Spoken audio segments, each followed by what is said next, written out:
Twain drive installation started. Double-click the installation package.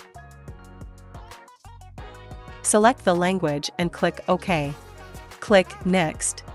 Click I agree. After selecting the installation path, click Next.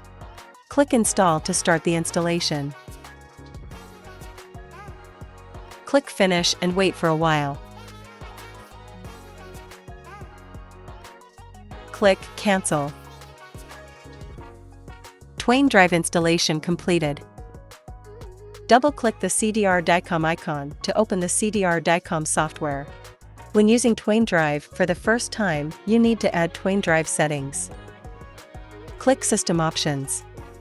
In the menu bar, to enter the CDR options window, select Acquisition Modules, select Scanner, and click Properties. Select the corresponding Twain drive and click Select. Click OK. Click New Exam in the main interface to create or select a patient.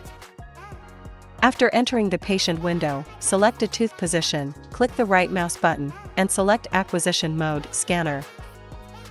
Double-click the tooth position to start Twain drive. When using the sensor for the first time, if the sensor is not calibrated, it needs to be calibrated first.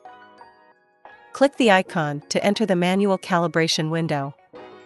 Click Exposure, the software will display ready, and the X-ray machine will expose towards the sensor with aluminum plate. After the image appears, continue the next exposure until all 8 images are collected.